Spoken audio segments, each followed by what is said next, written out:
Bonsoir, bienvenue à toutes et à tous dans ce dernier épisode de cette seconde saison de Nuit d'été, votre podcast estival dédié aux jeunes artistes. Et pour clôturer cette saison, après Zoé Garcia, Lucas Morales et Jade, mon invité ce soir est un jeune chanteur qui, après avoir passé de nombreuses années à faire des covers sur internet, vient tout juste de sortir son tout premier single. On en parle, ainsi que de son parcours, ses envies pour la suite et sa vision de la culture. Mon invité est Nolan Dirosa. Nuit d'été par Romain L. Bonsoir Nolan, bienvenue à toi dans Nuit d'été. Bonsoir Romain, merci pour ton invitation.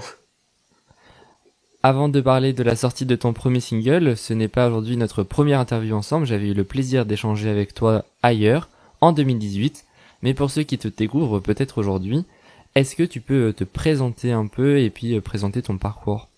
Ouais, carrément. Mais déjà, 2018, ça remonte, c'est un truc de fou. C'est vrai. Du coup, je m'appelle Nolan Dirosa, j'ai 21 ans, je suis originaire de Metz, en Moselle, plus précisément de Marange-Sylvange, je rends hommage quand même, qui est un petit village à côté de Metz. Et donc là, depuis 5 ans, je suis en train de m'acheminer tout doucement vers le sud, vers Sanary-sur-Mer pour m'y installer, et c'est là-bas que je m'éclate tout l'été à chanter sur le kiosque sur le port de la ville. Et on va en reparler après, je pense. Exactement. Et du coup, avant de reparler de ce que tu fais aujourd'hui, d'où te vient cette passion pour la musique à l'origine et pour le chant ? Écoute, cette passion en fait pour la musique et pour le chant, elle est là depuis tout petit en fait, si tu veux. Dans ma famille, on a toujours été très imprégné de musique. Mon grand-père était compositeur, mon père a été pianiste pendant longtemps, et moi tout petit en fait, pour l'anecdote, quand j'avais 2-3 ans, que j'étais en maternelle, les maîtresses, tu sais, souvent, elles demandent aux enfants ce qu'ils veulent faire quand ils seront plus grands. Et les petits garçons, généralement, c'était je veux être pompier, je veux être policier. Et puis t'as le petit Nolan à 2 ans et demi qui te dit écoutez, je veux être compositeur pour faire des chansons tristes. donc voilà, donc à l'époque c'était déjà un truc donc ça remonte il y a longtemps. Que j'avais en moi. Ouais, c'est ça, ça remonte depuis tout petit et ça m'a jamais lâché. Mais je pense qu'on se trompe pas à cet âge-là en fait. On a le truc principal et souvent on laisse ça de côté pendant des années et ça finit par ressurgir. Complètement. Et du coup, suite à ça, est-ce que t'as pris des cours de chant ou est-ce que t'es complètement autodidacte ? Alors je suis pas complètement autodidacte. J'ai pris des cours de chant déjà à partir du collège. Voilà, je prenais des cours de chant régulièrement et puis après, à la fin du collège, je me suis inscrit au conservatoire de musique de Mézières-les-Messes. J'ai toujours eu des profs vraiment canons au niveau chant, c'est un truc de malade, j'ai eu beaucoup de chance là-dessus. Là où je suis complètement autodidacte, en fait, c'est sur la partie piano. Pour être tout à fait honnête, en fait, je me suis mis au piano au collège, je prenais des cours aussi, mais j'étais pas très assidu parce que à cette époque-là, je découvrais vraiment le chant, la technique vocale et j'étais à fond là-dedans et j'avais plus beaucoup de place dans ma tête pour le reste, donc je bossais pas tant que ça entre mes cours de piano. Là où je m'y suis mis du coup à fond, c'est au lycée quand j'ai eu des gros soucis de santé au niveau du cœur et qu'on m'a dit tu as interdiction formelle de chanter pendant 6 mois. Bon, déjà j'ai dit vous me faites bien rire, mais non. Et du coup à ce moment-là, j'ai vite senti que au niveau cardiaque c'était un peu compliqué de chanter comme je le voulais et donc c'est là que je me suis réfugié un peu dans le piano. J'ai appris mes accords par cœur et progressivement j'ai commencé à apprendre à jouer de l'instrument par moi-même pour pouvoir composer et c'est là que j'ai commencé aussi toute l'histoire auteur, compositeur, interprète, tout ça. Enfin, j'écrivais des chansons avant, mais ça m'a bien aidé de me mettre là-dedans, quoi. Et justement, ça t'a aidé jusqu'au point de sortir le 1er juillet dernier ton premier single, Worth. Avant d'en parler avec toi, on écoute tout de suite un extrait. My beauty sailor, no more storms nor thunders, I swear I'll be braver with you, for you. Will you hear me praying? Won't you, don't you believe it's worth staying? Donc ce titre évoque la rupture amoureuse, c'était un sujet important à traiter pour toi ? Oui, en fait, si tu veux, ça fait partie de ces thématiques-là qui sont hyper larges et où tout le monde peut se les approprier. Et mon but en fait dans la musique, c'est ça, c'est d'écrire des choses d'abord qui me parlent à moi, mais ça c'est logique, je pense que chaque artiste est comme ça, mais c'est surtout qu'après le message qui à l'origine est très personnel puisse voyager le plus loin possible et que les gens surtout puissent se l'approprier. Donc ce thème-là de la rupture amoureuse, je pense qu'on l'a quasiment tous connu, et si c'est pas la rupture amoureuse, c'est la rupture amicale ou la rupture familiale, ou il y a plein de choses, et c'est ce qui est super important pour moi en fait quand j'écris, c'est partir d'un truc très précis à l'origine, d'un sentiment, d'une émotion, d'un truc vraiment fort, et ensuite travailler sur la forme pour que potentiellement tout le monde puisse se l'approprier à sa manière et avec son histoire. Et pour accompagner ces paroles et ce message, il y a un arrangement musical très mélodieux. Pourquoi avoir fait ce choix? En fait, si tu veux, jusqu'à Worth, j'avais beaucoup composé piano-voix parce que moi, arranger une chanson, j'ai un peu plus de mal. Je sais pas vraiment tout ce qui est rajouter des couches d'instruments, etc. Ça viendra peut-être par la suite, mais pour l'instant, c'est pas mon truc. Et donc, j'avais sorti déjà un petit EP pour essayer piano-voix, et ça m'a donné une expérience aussi d'enregistrement en studio. C'était cool, de 4-5 chansons. Et pour cette première vraiment chanson avec laquelle je me disais vraiment que je veux démarrer l'aventure comme ça. Si mon aventure vraiment d'auteur, compositeur, interprète démarre avec une chanson, c'est celle-là, c'est Worth. J'ai voulu vraiment changer un peu, me sortir de cette espèce de mélancolie piano-voix dans laquelle les gens qui me suivent jusqu'à maintenant m'ont beaucoup connu. Je voulais proposer quelque chose de nouveau, de frais, et c'est pour ça que du coup j'ai voulu quelque chose de plus arrangé, de plus complet niveau instrumental. Ouais. Et donc tu le disais, c'est la première fois que tu écris et composes ta propre chanson, en tout cas que tu la proposes partout. Comment ça s'est passé cette première fois, et est-ce que c'est, je suppose, une consécration un peu pour toi de proposer enfin ton premier single? C'est ça. Alors c'est pas tout à fait la première chanson que je compose, j'en avais composé beaucoup, mais en tout cas c'est la première que je veux vraiment utiliser comme single. C'est un moment hyper important. Consécration, je sais pas si j'utiliserais ce mot-là parce que voilà, mais ouais, c'est un moment super important parce que voilà, je suis tout jeune, c'est un peu le point avant lequel j'aime bien dire aux gens qui me suivent en fait que ils font partie officiellement le jour de la sortie de Worth de ceux qui m'ont suivi avant que mon histoire d'artiste commence, on va dire. Et donc c'est un point hyper important, c'est un peu l'an zéro sur ma frise chronologique d'artistique, tu vois.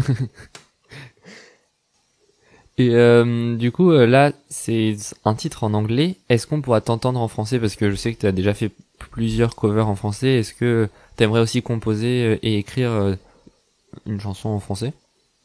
Ouais, tout à fait. J'écris des textes en français aussi. Je les ai pas encore sortis publiquement parce que ça finira par venir.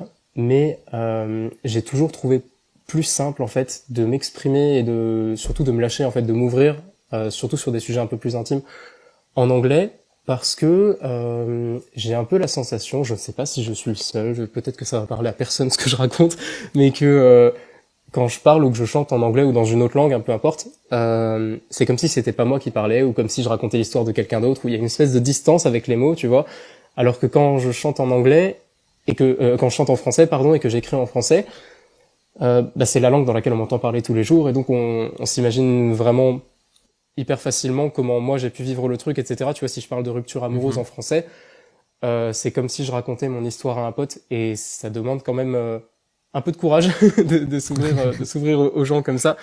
Mais ça viendra par la suite, ouais, c'est en cours. Et le prochain single, en tout cas, sera sûrement en français. Ouais. D'accord. Bon hâte de l'écouter. Et du coup, avant ça, là, tu as dû évidemment passer en studio. Je suppose que c'était peut-être un peu intimidant au début d'aller en studio pour enregistrer. Ouais, c'était intimidant, et surtout que j'ai été au niveau des arrangements et l'enregistrement studio, j'ai collaboré avec un artiste DJ arrangeur canon qui s'appelle Adam Trigger.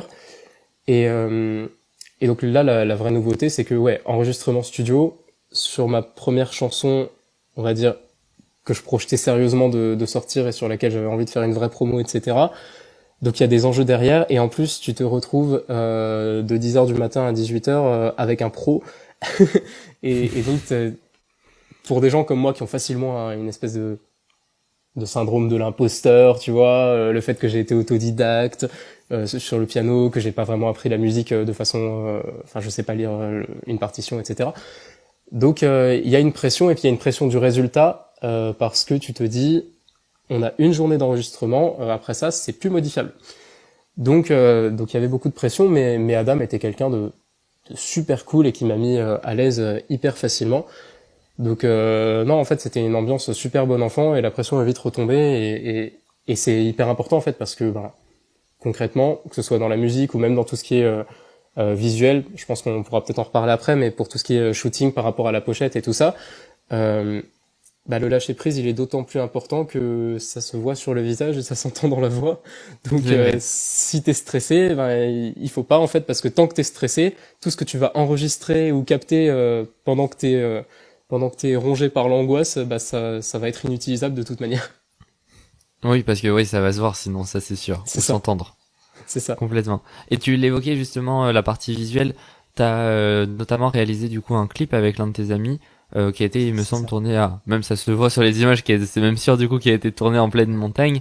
Est-ce que c'était Exactement. important justement tout ce côté image et même d'avoir un vrai clip pour la sortie de ce premier single?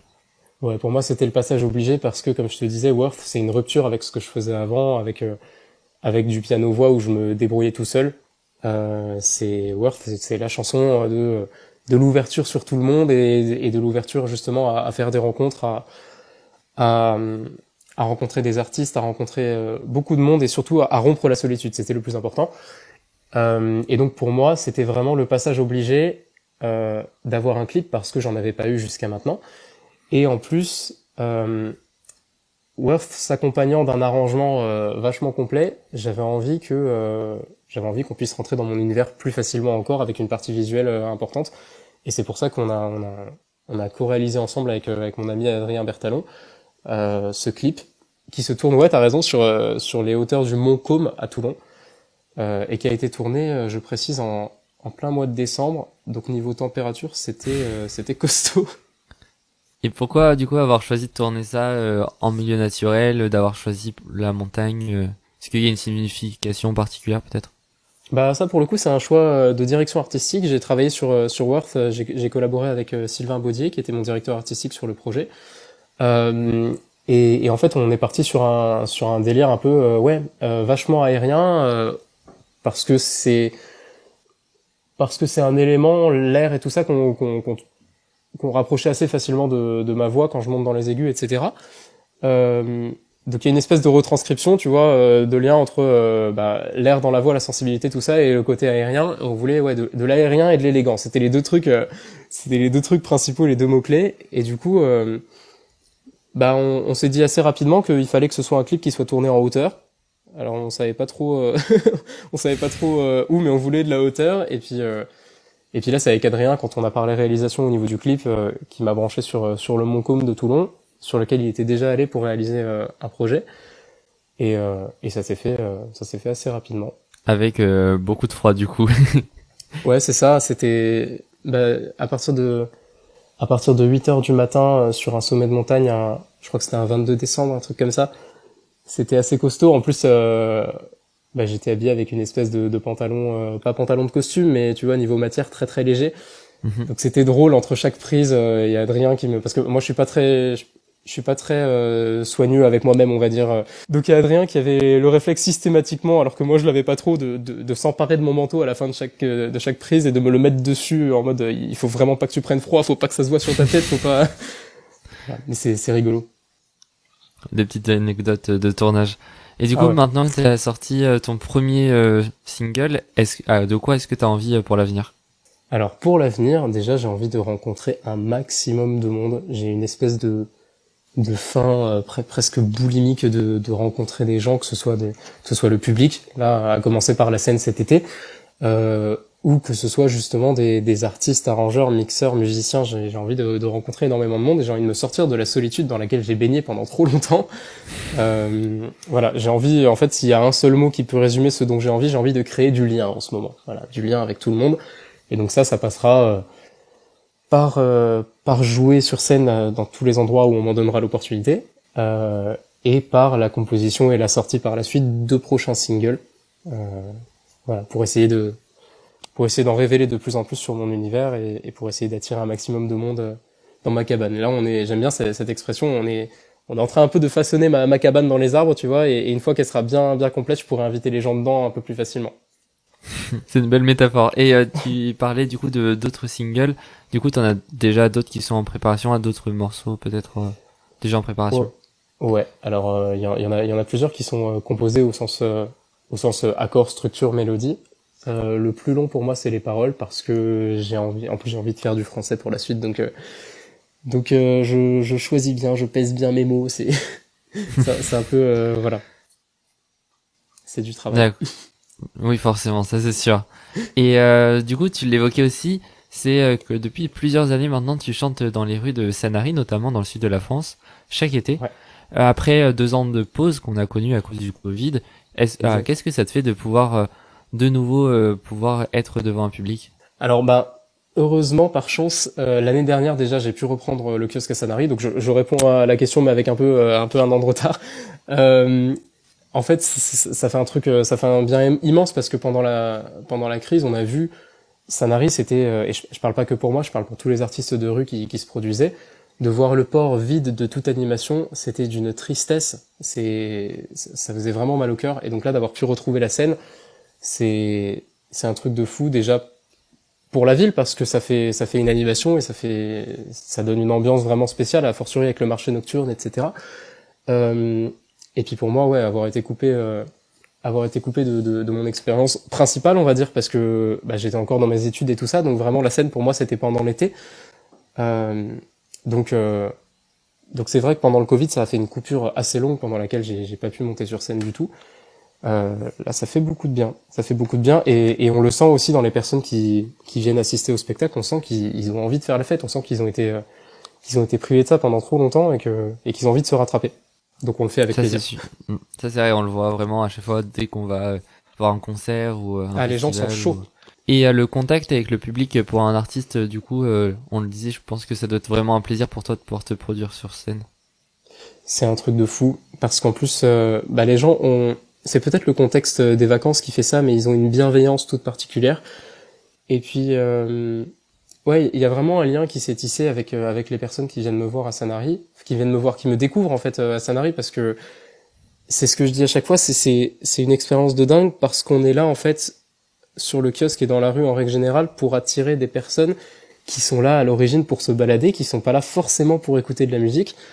Donc déjà c'est super formateur au niveau scène, attitude, création de setlist et tout ça, mais du coup ça crée un lien vraiment particulier parce que c'est une ambiance de fête, et je suis toujours tombé sur des gens, à part quelques cas spécifiques, mais sur des gens super bienveillants, et avec qui on a eu des trucs assez fous pendant une saison. Je crois que c'était en 2018 justement.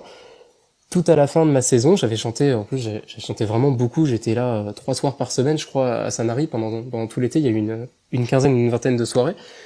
À la fin, je ne m'y attendais absolument pas, mais sur ma dernière soirée, le public s'était donné le mot pour me chanter avant que je descende de scène, puisque tu pars. Et j'avais tout le public qui chante. Le public qui s'était regroupé ensemble pour me chanter puisque tu pars avant que je reparte à Metz pour mes études, quoi. C'était un truc de malade, et du coup parlant de lien même physique et amoureux avec le public, parce que à ce moment-là, quand ils m'ont chanté ça, j'ai pas pu faire autrement. J'ai dit à mon père, rallume le micro, je voudrais passer un message. Et j'ai annoncé à ce moment-là que toutes les personnes qui étaient devant moi ne devaient surtout pas bouger parce que j'allais aller leur faire un bisou à chacune, tu vois. Et donc on a eu l'instant pendant 10 minutes où je suis allé faire un bisou à chaque personne du public. C'est vraiment c'est assez fou. Et puis le fait il y a un que lien ce soit vraiment qui s'est créé.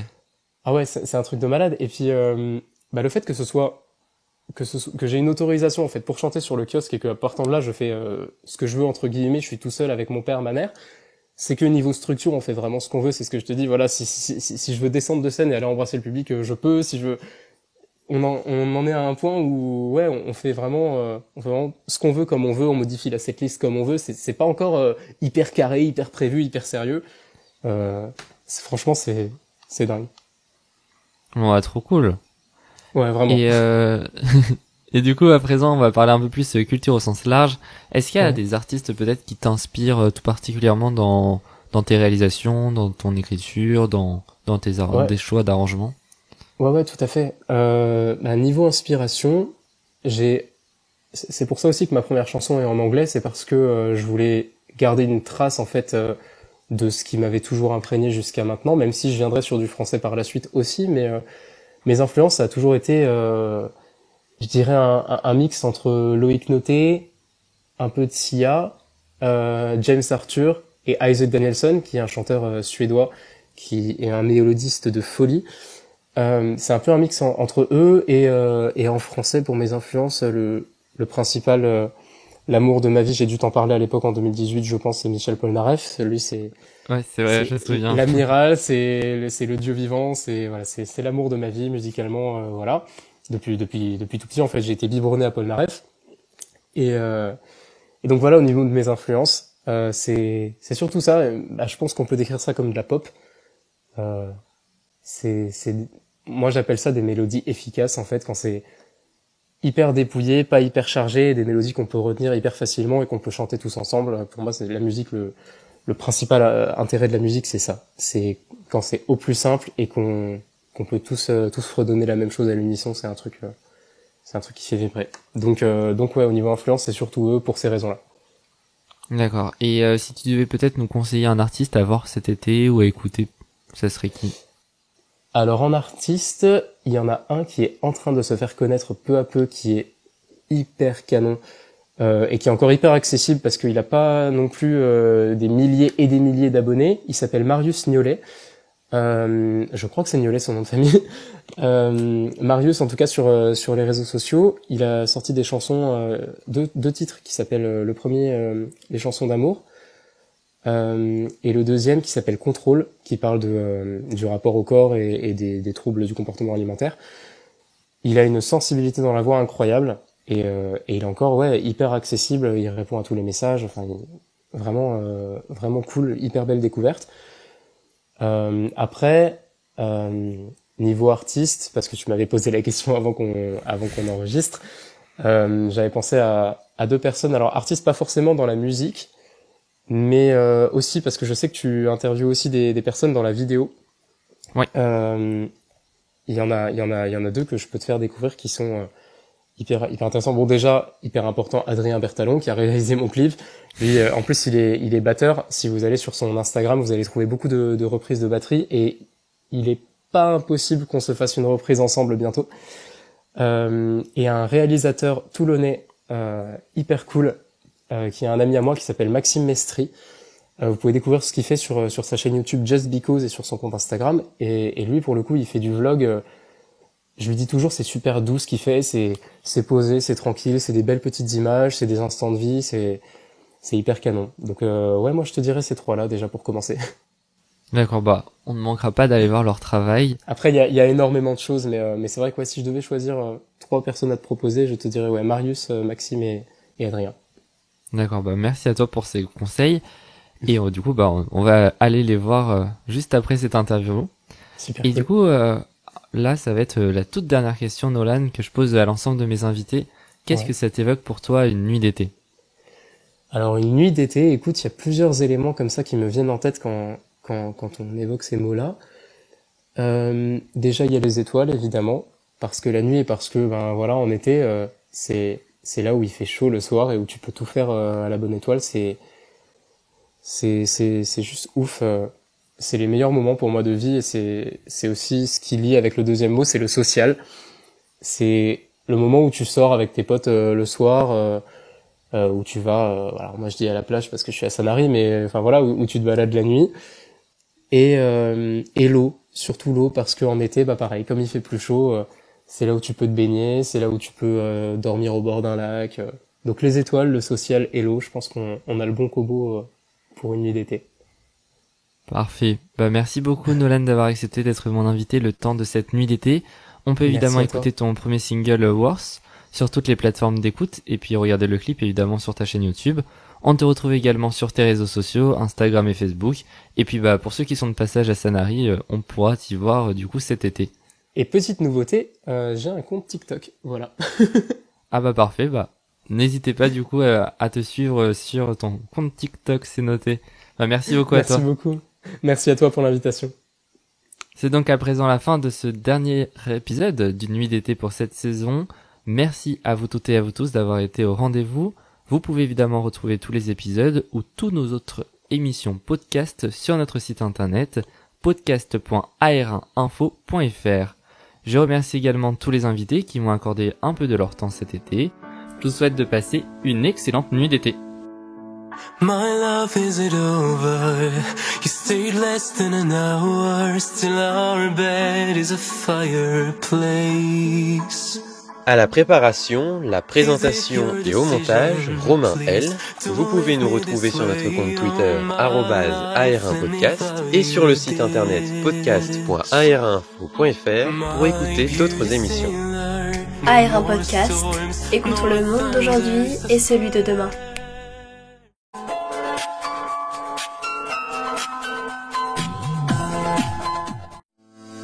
Dimanche prochain à 10h, retrouvez le journal de Stephen Combe pour analyser l'actualité des derniers jours avec nos reportages, nos rubriques et magazines.